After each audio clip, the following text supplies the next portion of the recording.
Hello everyone, आप सभी को इस यूट्यूब प्लेटफॉर्म पे स्वागत है। तो आज जो हम लोग देखने जा रहे हैं एसएससी एमटीएस का प्रैक्टिस सेट थ्री। अगर आप लोग प्रैक्टिस सेट 1 और 2 नहीं देखे तो आप जो है डिस्क्रिप्शन में इसका जो है आपको जो लिंक दे दिया जाएगा, वहां से जो है आप आसानी से जाकर क्या कर सकते हैं साथी, तो देख सकते हैं। तो देखते हैं साथी क्वेश्चन की तरफ से।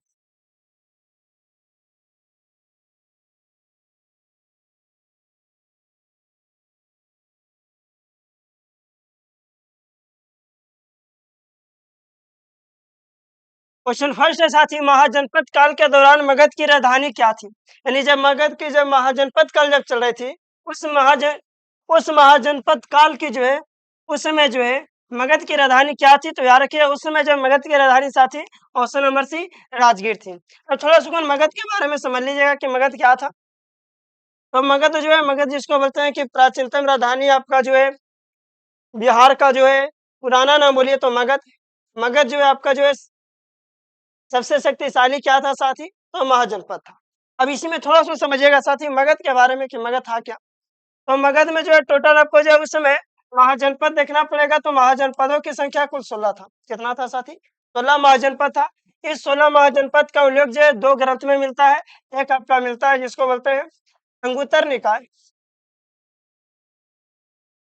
एक साथी अंगुत्तर निकाय में मिलता है, तथा दूसरा जो है साथी भगवती सूत्र में।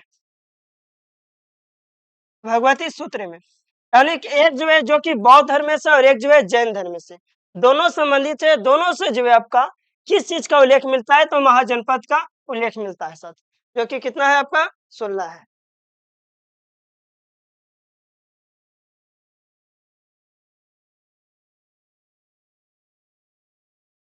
ठीक है, तो यहाँ तक हो सके साथी आप लोगों क्लियर हो गया होगा।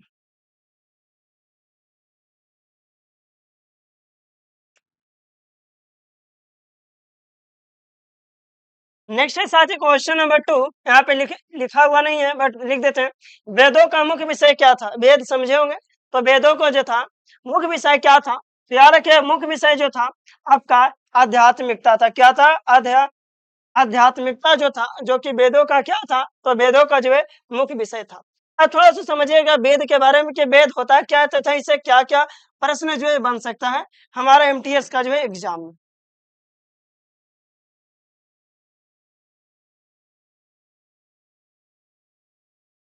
टाइमर बहुत ज्यादा लगा हुआ है बोर्ड के पे। देखिए साथी वेद के बारे में, वेद वेद जो है वेदों की संख्या 4 है। वेद के बाद आता है आपका वेदांग आता है साथी। क्या आता है? वेदांग आता है। वेदांग के बाद पुराण। वेदांग के बाद क्या आता है साथी? पुराण। पुराण के बाद साथी आता है उपनिषद। पुराण के बाद क्या आता है साथी? उपनिषद। उपनिषद के बाद आता है साथी जिसको बोलते हैं हम लोग लस्य। आप लोग शायद नया शायद नाम सुन रहे होंगे, लस्य। लस्य के बाद आता है साथी सूक्त। लस्य के बाद क्या आता है साथी? सूक्त। तो याद रखिए अब चारों के बारे में चलिए देखते हैं कि कौन कितना कितना है। देखिए साथी वेद जो है वेदों की संख्या 4 है, सभी लोग समझ रहे हैं। वेदांग की संख्या 6 है। वेदांग की संख्या कितना है? 6 है। तथा पुराण की संख्या 18 और उपनिषद की संख्या जो है 108 उपनिषद। तथा लस्य जो है लस्य 4 है और सूक्त की संख्या 5 है। सूक्त की संख्या कितना है साथी? 5 है। वेद आप लोग जा रहे हो कि वेद 4 होते हैं, वेदांग 6 है, पुराण 18 है, उपनिषद 108 है, लस्य 4 है, सूक्त 5 है। अब इसी में थोड़ा सा समझिएगा। पुराण की बात की है तो पुराण जो है जिसमें याद रखिए आप, आपका जो सबसे पुराना आपका जो है ओल्डेस्ट जो है आपका पुराण जो है ओल्डेस्ट, या तो इसी को बोलिए प्राचीन जो पुराण है, प्राचीन पुराण याद रखिएगा जो कि है आपका मत्स्य पुराण। कौन सा पुराण साथी?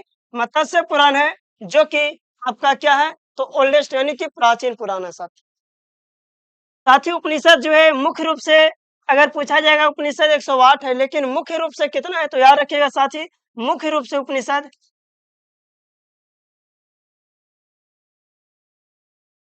मुख्य रूप से उपनिषद जो है साथी मुख्य रूप से उपनिषद मात्र जो है 13 है। कितना साथी? 13 है। तथा लस से साथी है 4 है। लस से कितना है साथी? 4। अब समझिएगा लस से 4 कौन कौन से है, थोड़ा सुन देखिएगा। लस से 4 में जो आता है आपका धर्म में आता है साथी। धर्म आता है, धर्म के बाद कर्म, कर्म के बाद आता है साथी अर्थ आता है। क्या आता है साथी? अर्थ। यानी कि लक्ष्य की संख्या जो होता है 4 आपका होता है साथी। धर्म हो गया, कर्म हो गया, अर्थ हो गया और एक आपका लास्ट जो आता है जिसको बोलते हैं हम लोग जाति आता है साथी। क्या आता है साथी? जाति आता है। सूक्त की बात की जाए साथी तो सूक्त 5 होता है, देखिएगा कौन-कौन सा होता है।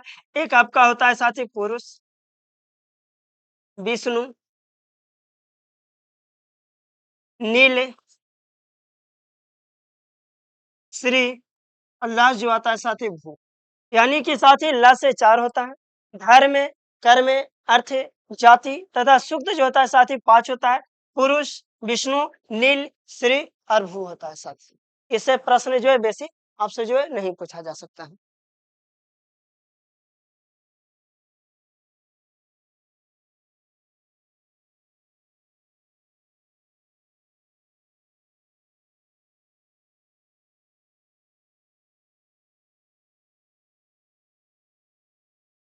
ये साथी जाति जगह पे अगर नहीं देगा साथी तो फिर जाति की जगह जो पिछला में जाति की जगह पे साथी आपका अर्थ भी दे सकता है। ये चीज़ ध्यान दीजिएगा सर। अगर जाति नहीं देगा तो जाति की जगह पे अर्थ रहता है। इस चीज़ को याद रखिएगा। नेक्स्ट है साथी क्वेश्चन नंबर आपका 3 हो जाएगा ना? हाँ। वह भूतात्मीय ऊर्जा क्षेत्र जो छत्तीसगढ़ में स्थित है। कौन सा राज्य में? छत्तीसगढ़ में है। ध्यान रखिए छत्तीसगढ़ में जो है साथी वो आपका है तत्पानी। कौन सा? यानी ऑप्शन नंबर डी जो है इसका बिल्कुल राइट आंसर है, तत्पानी।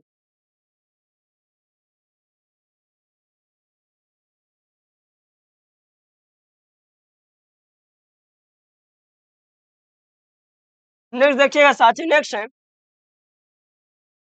कोलेरू झील किस राज्य में स्थित है? कौन सा झील? तो कोलोरू झील जो है आपका किस स्टेट में? तो याद रखिएगा साथी कोलोरू झील जो है ये आपका केरल राज्य में पड़ता है। यानी कि ऑप्शन नंबर डी जो है इसका बिल्कुल राइट आंसर है साथ में।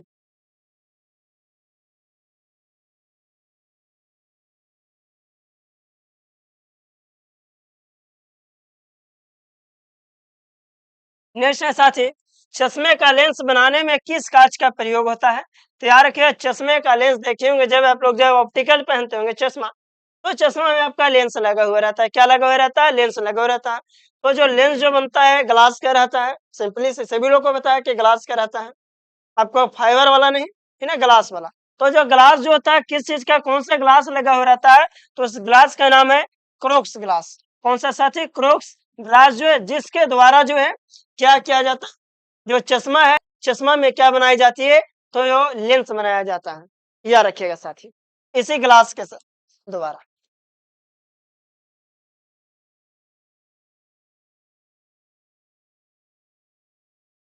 नेक्स्ट है साथी आपका भारत के संविधान का मसौदा किसने तैयार किया था? क्या? भारत का संविधान का मसौदा किसने तैयार किया था? तो याद रखिएगा बी आर अम्बेडकर के द्वारा जो है भारत के संविधान का क्या तैयार किया गया था साथी?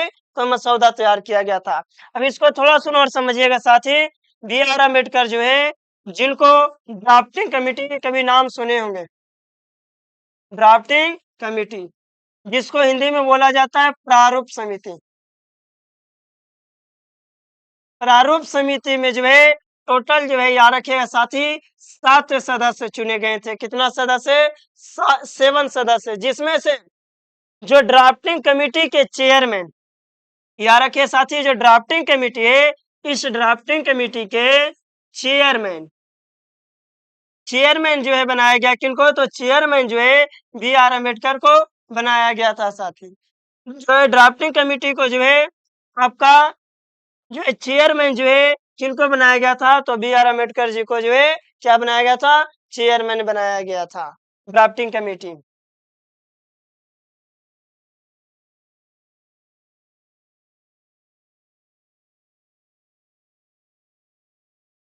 के साथ।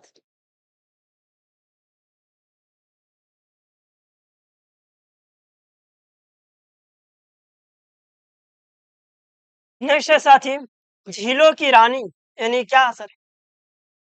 झीलों की रानी के नाम से भी प्रसिद्ध यहाँ पे होगा सरस्थ में कोटा झील भारत में कहाँ स्थित है? कौन सा? तो यार के सरस्थ में कोटा झील जो है आपका भारत का किस राज्य में है साथी? तो याद रखिएगा भारत का जो है केरल राज्य में क्या है साथी? आपका जो है सस्त्रमकोटा झील स्थित है साथी। इससे और थोड़ा सा समझिएगा कि जो है भारत में याद रखिएगा प्रथम जो है या तो बड़ा जो है साथी लैगून झील। कौन सा झील साथी? लैगून झील। कि लैगून झील किस राज्य में है? तो लैगून झील का नाम है चिल्का झील साथी। कौन सा झील? चिल्का झील साथी। चिल्का झील किस राज्य में पड़ता है? तो उड़ीसा में है। उड़ीसा में चिल्का झील जो कि जो है सबसे बड़ा क्या है भारत का लैगून झील है। भारत का सबसे बड़ा लैगून झील कौन सा झील है साथी? तो चिल्का झील है।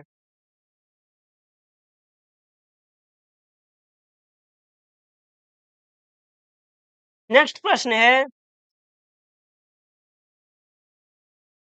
गौन गरले पुस्तक के लेखक के कौन है? यानी कि author of the book of गौन गरले, यही देख रहे होंगे इनका जरा अजय चहर, यही जो है व्यक्ति लिखे थे। तो इन व्यक्ति का नाम क्या है? इस महान पुरुष को बोलिए तो क्या नाम है? याद रखिए साथी इनका नाम है गिलियन नहीं डेमन गैलगट साथी। क्या? डेमन गैलगट के द्वारा एक पुस्तक लिखी गई है जिस पुस्तक का नाम है गौन गरले पुस्तक लिखी गई है। ये सब जितना भी जो क्वेश्चन करवाया जा रहा है साथी सब के सब आपका जो है प्रीवियस ईयर क्वेश्चन है, इस चीज को याद रखिएगा।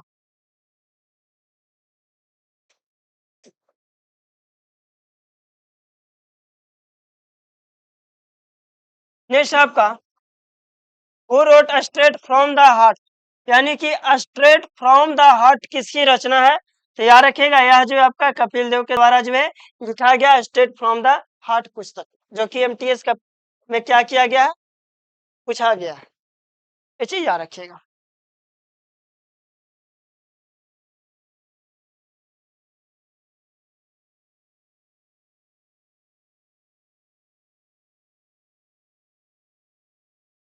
नेक्स्ट है साथी रुद्र सातित्व कम किसकी रचना है?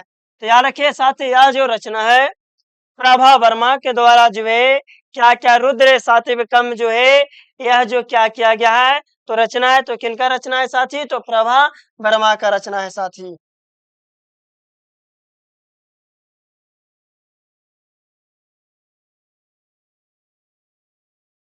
नेक्स्ट है साथी नाइचो किस देश की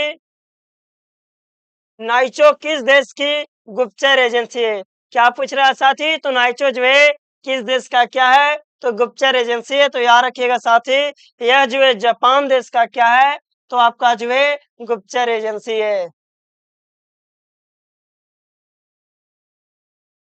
अब थोड़ा सा समझिएगा, देखिएगा आप लोग कि जो है कौन कौन सा देश का जो गुप्तचर संस्था है जो कि एमटीएस में पूछा गया है तथा आने की संभावना है 100%।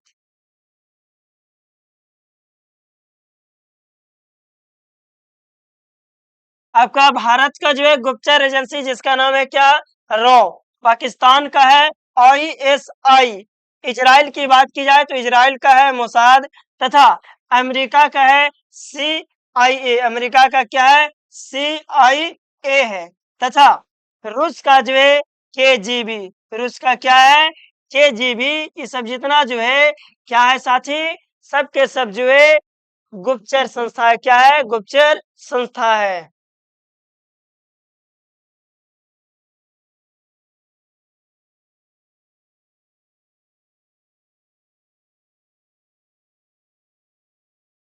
नेक्स्ट है साथी केंद्रीय उत्पाद शुल्क दिवस कब मनाया जाता है? तो याद रखिएगा यह जो मनाया जाता है 24 फरवरी को।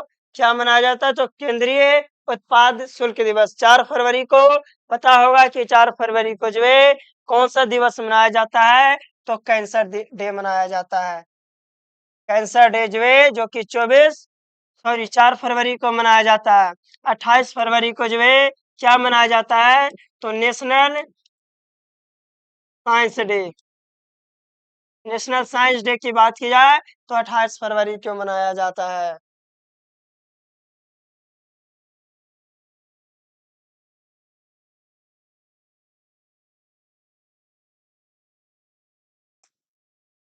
नेक्स्ट प्रश्न है आपका यूएनईपी का हेड क्वार्टर क्या है, कहाँ है, क्या यूएनईपी का हेड क्वार्टर कहाँ है? तो याद रखिएगा यूएनईपी का हेड क्वार्टर जो है नैरोबी में है।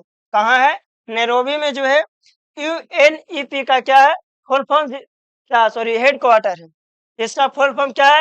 यूनाइटेड नेशन इन्वायरमेंट प्रोग्राम जो है आपका किस देश में? नैरोबी। नैरोबी कहाँ पे है? तो नैरोबी याद रखिएगा साथी, केन्या में पड़ता है। कौन सा देश में पड़ता है? नैरोबी जो है, जो कि केन्या देश में पड़ता है साथी।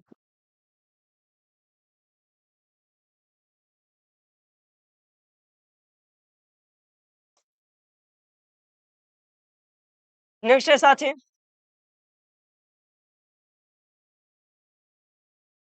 टेबल टेनिस के लिए खेल की सतह की लंबाई कितनी होनी चाहिए? तो यह जो होता है ऑप्शन नंबर ए 2.74 मीटर होनी चाहिए। क्या टेबल टेनिस खेलने के लिए सतह की जरूरी पड़ती है?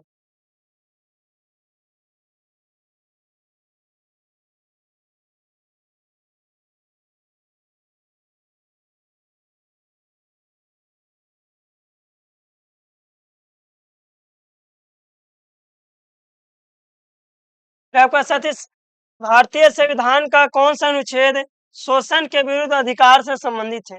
यानी कि जो है कौन सा आर्टिकल जो है, जो कि शोषण के विरुद्ध अधिकार से, किसे शोषण के विरुद्ध अधिकार? तो याद रखिएगा, यह जो आर्टिकल 23 जो है, जो कि क्या बताता है? तो शोषण के विरुद्ध अधिकार।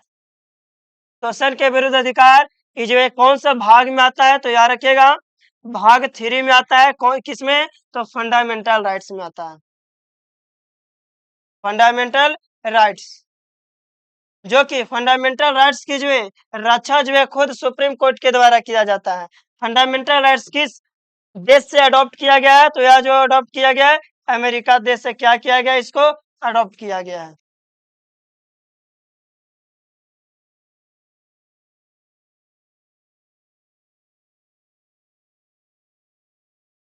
नेक्स्ट है साथी, भारतीय संविधान का कौन सा अनुच्छेद 32 से संबंधित है? याद रखिएगा यह जो 32 से संबंधित है, यह जो आपका याद रखिएगा संवैधानिक उपचार का अधिकार। आर्टिकल 32 जिसे जो है संविधान की क्या कहा जाता है? तो कॉन्स्टिट्यूशन का जो है आत्मा कहा जाता है। आर्टिकल 32 को जो है क्या कहा जाता है? तो आर्टिकल 32 को ही जो है मैग्मा कार्टा कहा जाता है। क्या कहा जाता है साथी? Magma carta. तथा भाग भाग 3 को भी जो है मैग्मा कार्टा कहा जाता है। आर्टिकल 32 को जो है बी आर अंबेडकर का भी जो क्या कहा जाता है? अनुच्छेद कहा जाता है। जिस प्रकार से गांधी जी का अनुच्छेद 17 को कहा जाता है गांधी जी का अनुच्छेद, बिल्कुल उसी प्रकार से जो है अनुच्छेद 32 को जो है बी आर अम्बेडकर का क्या कहा गया है? तो आर्टिकल कहा गया है साथी।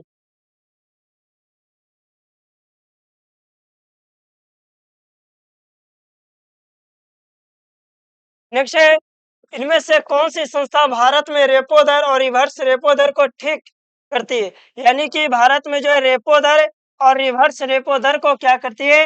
तो ठीक किया जाता है किसके द्वारा? तो याद रखिएगा साथ, यह जो किया जाता है आपका ministry of finance, finance minister के मिनिस्ट्री फाइनेंस फाइनेंस मिनिस्ट्री के द्वारा। अब आप लोग कमेंट में बताइएगा कि जो है प्रेजेंट में जो है फाइनेंस मिनिस्टर कौन है?